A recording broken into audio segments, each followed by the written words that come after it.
So we should focus on that. Wach ni mogik ahinya. Watieko. Mana mapiyo piyo kapok wadir Nyangwese en bendo chiw pache mogik. Kitu disa maber. Andiko Luo Clans and Legends book. Book dene bookshops te. Oting'o all clans. And wecho ng'eyo. Nikech ng'eny wechwa gikia clan gi. Kora kedi gimoro ma gipuonjre go ging'eyo.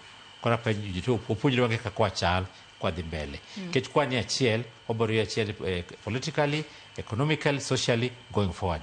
Koro wapar kaka wanyalo improve counties wa to gimondiko gi. Erokamano inya Felix Okat, EBS jalonyeche timo ohala kata multilateral trade expert kuom chopo studio maro e county ma Nairobi ka wabed kod twak. Patrick Nyangweso, wach ni mogik ka watieko twak maro kiny ma kawuono ka intiere South Africa kono. Patrick. Joyce, wach na madanga wache yena seconds ariyo kenda mule FCFTA.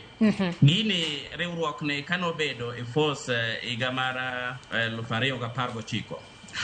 Nen kod geno malach mana kaka wasewuoye weche mag yaro chirni keto lwasi maber.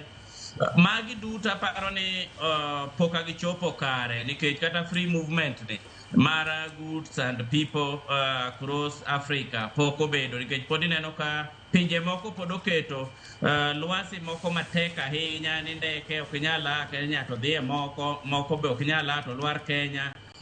Infrastructure development mane objective mar inter-African trade ni poko losore. Kora paro ni magi bende gima jotend pinje karomo noningo be ni omulie ne bedo no se bedo ratified kama under as a EU framework oningo be ni lose mondo mi owala intra-Africa trade mapod mana ni 17% kende osudie kato bed mana 30% in the next 5 years or 10. Kora aduogo wach na mogik.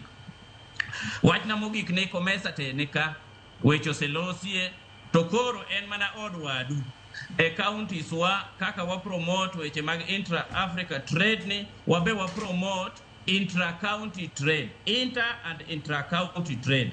Wabiro mana yudo teko makende mar tero mwandu oko e markets mag komesa gi kopone ochakore ni wa promote lwasi makare e counties wa. Koro akwayo jotendwa ma Siaya, Migori, mawinjo wasechegi de Homa Bay to gi Kisumu. Jo wala bende in kaka ng'ama telo ne county kata mana kaka jotendwa opogore. Bende ung'eyo ni jo wala ematego county bedo gi nying kata ting'e malo e weche mag nyayo dongruok e weche mag kelo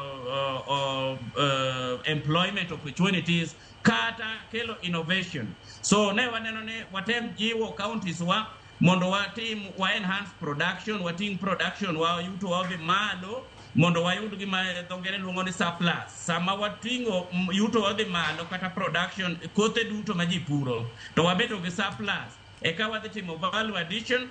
Government waute mana manyo investors kaka gitemo matek mondo mi okel small cottage industries e gwenge wa mondo los mwandu. Joisa mo wawueni onge tiende mondo mi kata county wa makaluo ogol kaka mo sunflower ni pod igolo Egypt ni kore kanga chied kode pinje magwasi kocha. To sunflower inyalo puro maonge kata fertilizer to iyudo common user facilities ka kopone county governments ogerogi to umedo value addition to wabe wagolie more sunflower. Erokamano. Kata soya beans to water na soya beans ani kidhi ng'iewo kata e supermarket 50 grams kende dhi mana siling 300 gi wiye mano local market. Koro kikele kata South Africa ka dong ibro use kata mana $200. So mae gima ne aneno ni mondo mi wajiw mondo gwenge wabendo dongre ochal gwenge mamoko Erokamano. Wa yuto wabro wacho ni wabende riwruok ma sirikal kelo gi kaka Komesa, EAC, SADC nyalo konyowa kata mana CFTA. Erokamano. Mogik kikwa yie watieko gik meloso e Kenya abede Kenya to wan ok wanyatero ge chiro maoko nikech waweyo border wa inya mwandu donjo miyo koro kill local initiatives kata local industries. Mogik kabisa wae watieko Nyangwese thuolo marwa rumo. Made in Kenya. Wabed gi appetite mar ng'iewo made in Kenya. Nikech wahero mana gik moko ni made in Egypt, made in South Africa. Wegi kanyo koro. mai madang mi wadongre erokamano wegi kanya ng'eni weche to podi ng'eny ahinya kata kamano wagoni erokamano ahinya kuom kawo thuolo mari